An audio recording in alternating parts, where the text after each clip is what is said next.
And so there seems to be a tremendous appetite in this country, in North America, and the world for procedural.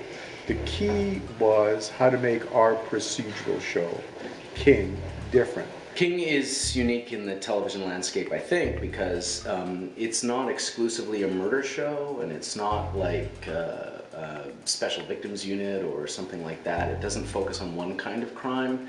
It takes in the whole spectrum of crime in the city. So one episode will be a murder episode, another episode will be chasing down a serial predator, another one will be about home invasions. So it gives us a real breadth of stories for King. And when I read the pilot, quite honestly, it was the most well-written script that I can recall reading.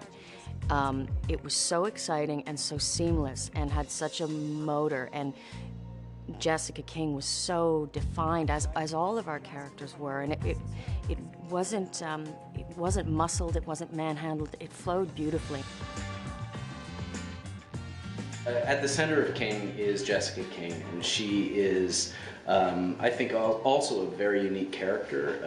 Jess King is a firecracker.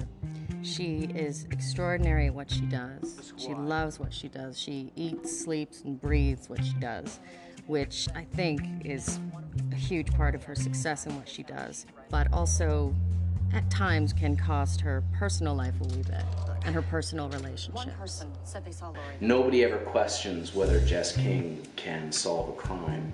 The issues that they have with her and the conflicts that she has in the cop shop are as a result of her nature, that she doesn't hide her femininity, she doesn't try and masculinize herself the way that a traditional cop show would do for women. She amplifies it. Your notes refer to the boyfriend? Talk to him again, see if we can't get cell phone records, take a look at his hard drive. I assume he has one. What is that? Decaf raspberry leaf green tea. MK. So one of the things that makes King unique is this character who is unapologetic about who she is, unapologetic about her femininity, about her sexuality, and that she has no filter in terms of what she thinks and what she says.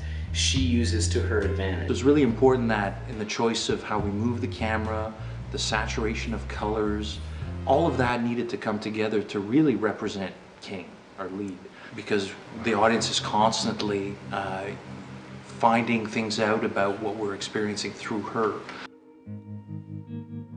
This is my last shot. Jessica is married to a gorgeous, lovely gentleman who's also a cop. He works in Guns and Gangs, played by Gabriel Hogan. And they have a wonderful marriage. They're both wanting to have kids, and that's something that they're actively pursuing, and they unfortunately haven't had any luck with that. As a person, obviously at the same age as she is, there's sort of a transition. It's a transitionary time, you know. Do you settle? Do you sort of set up this life for yourself, especially with work, you know? And I think a lot of women go through this with, you know, your family life and work, and how do you find that balance? It's a never-ending search, you know. Risks, failures, costs. Hey. Hi. Sorry, honey, I didn't mean to... I think the relationship that Danny and Jess have is, you know, aside from the things that flavor it on the outside, which is both being involved in a job that's very, very taxing, to say the least, you know, the relationship is great.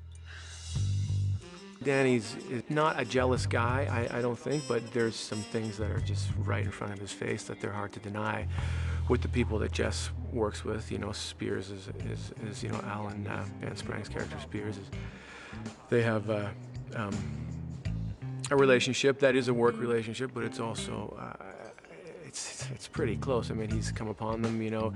We work with someone so intensely that you can't help but becoming very emotionally involved with them and close to them, and that's what's happened between them. And I think, of course, it's on Danny's radar. They're very different kinds of men, and they bring out very different aspects of her personality. It's less about, do I choose between Danny or Spears, and it's more about how being around those two men separately, how they make her feel and what parts of her personality does it draw out. The relationship between Derek Spears and Jess King is heated, it's intense, it's sexy, it's attractive, it's opposites attract, but at the same time, they're not so opposite. They're very much of the same kind. They are very trustworthy, and what happens is when Jess takes over, obviously Derek is massively threatened by this, but throughout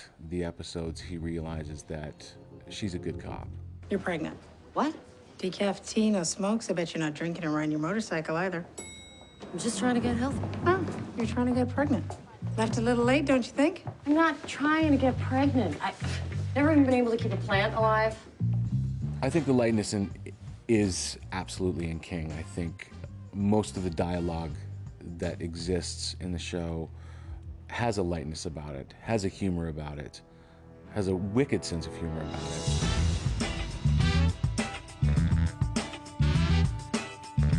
King is set very specifically and very consciously in Toronto because it's a collection of cultures. One of the things I love about living here is it's a city of neighborhoods, and it attracts people from all over the world.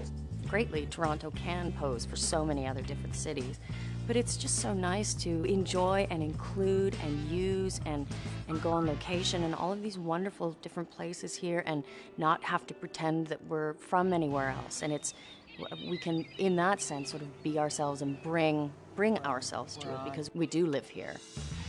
How much longer do we have? 31 hours. Go, Jess.